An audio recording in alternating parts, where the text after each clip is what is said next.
Құрылыс қарыштап дамудың көрсеткіші. Құрылысы қарқынды жүрген мемлекеттің экономикасы дамуымен қатар, сол елдің қалалары мен елді мекендерінің ажарлана түсетіні анық. Сол сияқты кез келген кәсіпорынның құрылысы оның жұмыстарының алға басқандығынан хабар береді. Осыдан 10-15 жыл бұрын Өзімнайгаз акционерлік қоғамында жаңа нысандардың бой көтеруі, жолдардың жөнделуі аз еді. Ал қазір құрылыс саласы қарқын алды. Бұл компанияның дамудың даңғыл жолына түсіп, жұмысшыларының жағдайын жасап, мекеменің межелі жұмыстарының жүйелі жүре бастағандығының көрсеткіші.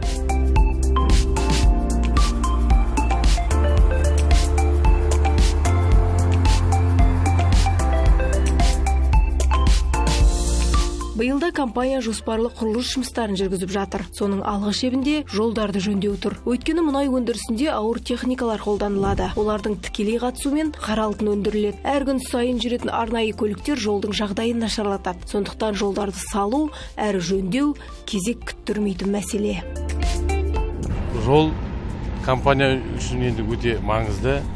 Қазір уақытта техникалардың істейтін любой мұнай тасымалдау, мұнай өндіру саласында өте маңызы зор.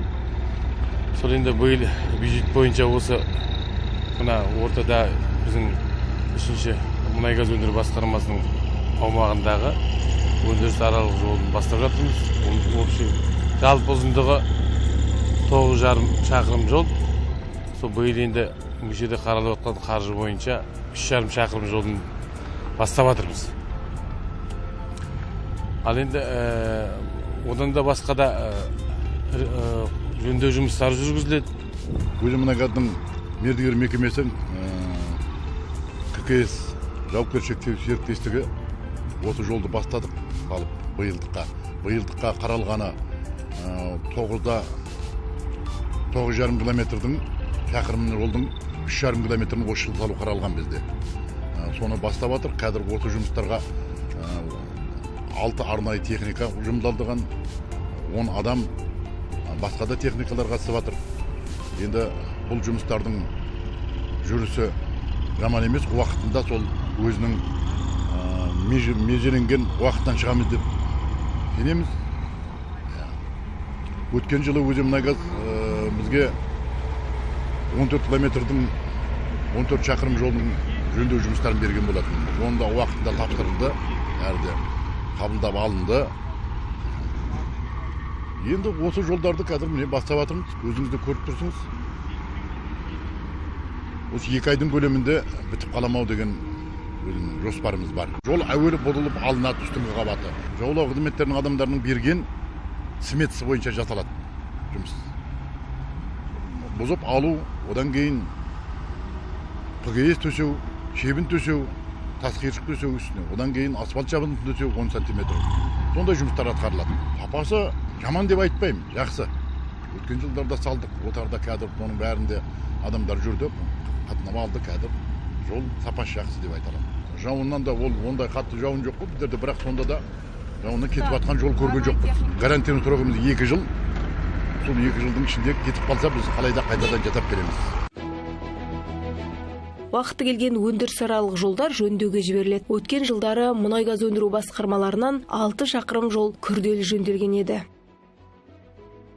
Биылдық бюджет бойынша мына скважина қызмет көрсету басқармаларының алаңшалары 20 мың үстінде метр квадрат асфальт жөнделу көзделуде бүгінгі таңда неде.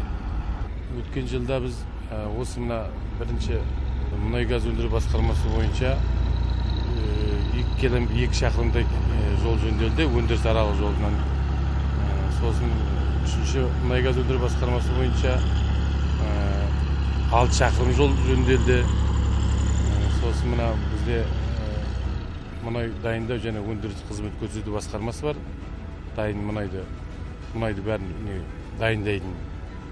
Ол басқарма бойынша 6 шақырымдай жол жөндеуден өтті. Уақыт жеткен, тозығы жеткен жолдар жылда бюджетке салып жөнделіп жатыр. Негізі бұл жол деген облыс деңгейіндегі жалпы қолданыстағы жол. Бұл біздің Өзімнайгаздың несінде жоқ, бюджетінде жоқ. Жол именно ауданның жолы дегеніміз ғой. Қарағия ауданның жолы.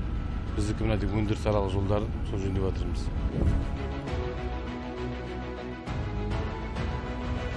Жол құрылыстарымен қоса базаларды кеңейту, тұрмыстық әкімшілік нысандарды салу да жоспарланып, уақытылы жүзеге асырылып отырады. Солардың бірі бұрғылау жұмыстары басқармасына қарасты жерасты жөндеу цехының базасында жасалып жатқан кешенді құрылыстар. Мұнда инженерлік орталық салынып жатыр. Сондай-ақ 2 жерасты жөндеу шараларына қажетті құрылғыларды сақтайтын, оларға техникалық қызмет көрсететін және жөндейтін ғимараттың құрылысы жүріп жатыр.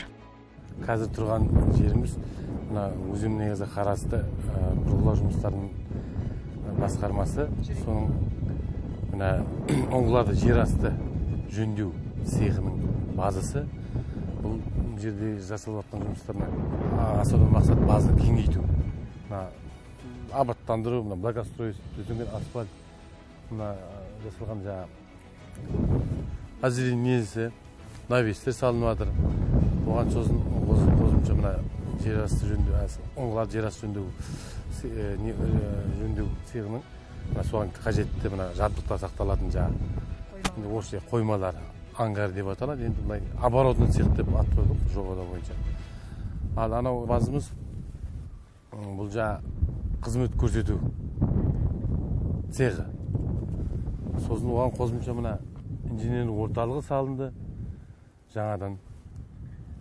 Сосын сварочный цех салынды. Сондай нелер қажетті жерасты жөндеуге соған нысандар салынды. Расширение, бұлай шыққанда расширение. Бұрында енді бұл базасы тарлау болды. Базаға сосын кеңейтіліп жатқан несі бар, жайты бар. Сондай жұмыстар жасалып жатыр. Бұйырса қолданысқа беріледі. Жаңадан салынып жатқан заттарға келетін болсақ, бірінші бұрын бұл жерде бұрынғы кезде мына Енгіду бірдің пресс дейтін мекемесі орналасты ғой. Ол пресс дейтін мекеме ескі бұрынғы салынған, бірінші салынған неде ғой. Одан кейінгі кезде осы біздің сұранысымыз бойынша Өзенмұнайгаз компаниясы осы жерге қосымша бізге бокс ангарларды салып беріп жатыр. Енді керек, бұның бокстердің керек жері біздің слесарлердің отыратын жері, және біздің мына мекемедегі пресске қатысты біздің келген инструменттерді оңдайтын, айтқанда жөндейтін жерлер, әртүрлі инструменттер келеді. Бокс себебі сол үшін салынып жатыр. Ал мына складқа келетін болсақ, ангарға келетін болсақ, бұл біздің өндіріске қызмет көрсету цехындағы, бұл жерде склад жоқ болғандықтан бізге мерге 2 склад салынып беріп жатыр. Қосымша сосын оның бокстың ар жағында біздің сақ қоятын гараждарымыз бар. Анау тапсырысқа дайын объект, бескаркасный ангар, 15-30 метр, 450 квадрат, жаңағы сүрелермен қамтамасыз етілген. Мына қойма бөлмесі бар. Ішінде қауіпсіздік шаралар, өрт қауіпсіздігі шаралар істелген жерасты жабдықтан. Тапсырыс бойынша 2019 жылы алған объектіміз, соны жаңағы мына пандемияға байланысты кішкене кешігу себептерімен, бірақ осы бітіріп тапсыруға дайынбыз. Мынау жоба бойынша 2 қойма берілген, ангар типті. Соның мына қазіргі тұрғанымыз 30-15 деген өлшемдегі ангар, сүрелермен қамтамасыз етілген. Жаңадай өрт қауіпсіздігі, басқа да қауіпсіздік жоба бойынша барлық мәселе қаралған. Вентиляциялары, кондиционері және қоймашының бөлмесі барлығы дайын. Қос ангар бір-біріне қарама-қарсы тұр. Бірі қоймалық болса, бірі шеберханалық.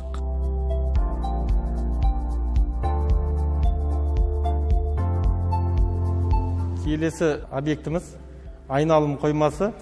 Жаңағыдай өлшемі 15-21. 15-21 перегородкамен 2-ге бөлінген. Сол сүрелермен қамтамасыз етілген. Онда да өрт қауіпсіздік шаралары істелген, вентиляция істелген. Өздерінің құрал жабдықтарын сақтауға.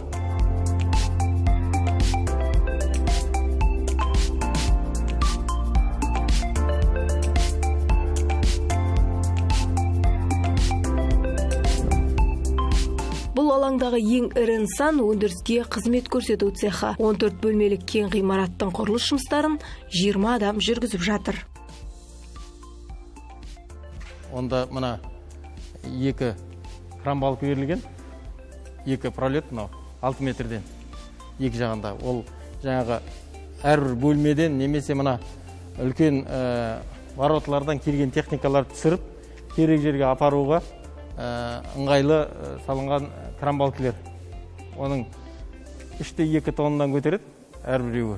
Цех жалпы жұмысқа дайын, жарық, вентиляциясы, өрт қауіпсіздігі барлық шаралар ескерілген.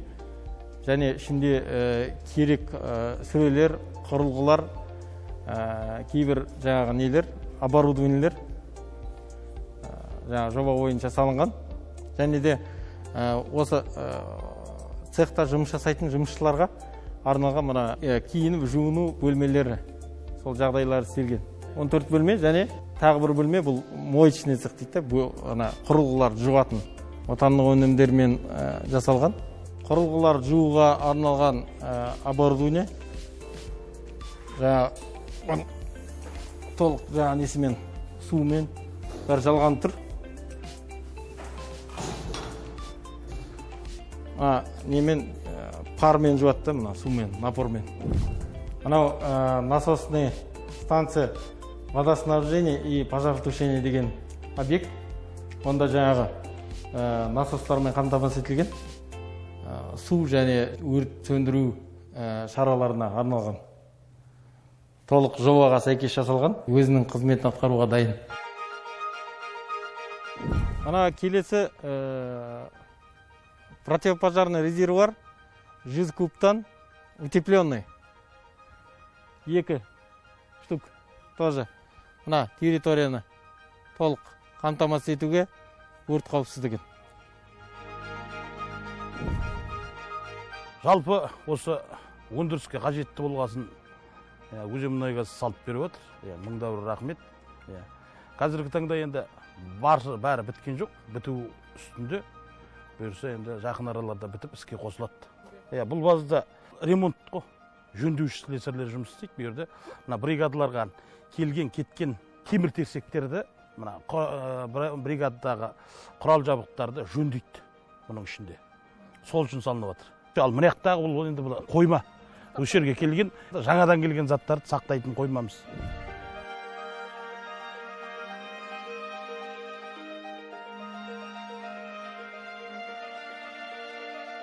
Ал мынау өзен кен орнының мұнай өндірісіндегі ең соңғы нүктесі. Мұнайды дайындау және жөнелту цехы. Өндірілген қара алтын осы жердегі қазандарда сақталады. Мұнда 10 қазан бар. Оның 6-ы таза мұнай сақтайтын қазан, 4-і технологиялық қазан. Мұнай сақтау қазандықтарына да уақыты жеткенде жөндеу жұмыстары жүргізіліп тұрады. 19 жылдан бастап мына қазанымызды номер 2 қазанды күрделі құрылыстан өтті, бұзып қазанды қайттан салдық. Орнына осы желтоқсан айында іске қосылды. Осыдан кейін енді 3-ші қазан бар қасында тұрған. Сол қазан енді биыл кетеді құрылысы. Бұзылып қайттан салынады. Ол қазандар күрделі жұмысы күрделі енді. Бұл қазанның өзінің тұрғызуының өзінің әртүрлі тәсілдері бар. Рулонный метод болады, сосын полистовой сборка деген болады. Бұнаны именно полистовой сборкамен салынған қазан. Ол үшін жаңағы 12 подъемник дейді ғой біздерде. Подъемникпен көтеріп астында бірінші жоғарғысынан бастап көтеріп несін қабырғасын салынған сложный негізі құрылысы. Солай салынған қазан. Енді көріп тұрғаныңыздай өзіңіздей іске қосылды биыл. Гарантиясы 20 жыл ғой негізі жалпы гарантиясы. Бірақ біздерде енді арасында күрделі жөндеуден өтеді, сөйтіп ол ұзақ мерзімге барады. Мұнайды дайындау және жөнелту цехы қорғауға алынған нысан. Кім көрінген қалаған уақытында бұл аймаққа кіре алмайды. Сондықтан қоршауы мықты, күзеті қырағы болу керек. Осы бағытта да жүйелі жұмыстар жасалады. Жаңа қоршауға 1 жылдай уақыт кетті, оны жұмыс атқардық, жұмыс құрылысын. Ол себебі бұрынғы тұрған қоршау жаңағы қазіргі заманның талабына сай болмаған жоқ, сондықтан қазір жаңа қоршауменен айналдырып цехты қоршадық. Оның өзінің требованиялары бар негізі. Себебі противотаранный деген жаңа системасы бар. Сосын не бар? Айналдыра бейне бақылау бар. Сосын кіреберістегі ана КПП дейміз ғой, сол КПП-ның өзінің требованиялары бар. Компанияның мұнай өндірісіндегі қадамдары қарышты болатын болса, құрылысы тоқтамақ емес. Жыл сайын жүйелі түрде жаңа нысандар салып, автокөлік жолдарын талапқа сай жасап қоймақ. Өзенмұнайгаз акционерлік қоғамның басты бағыттарының бірі де осы.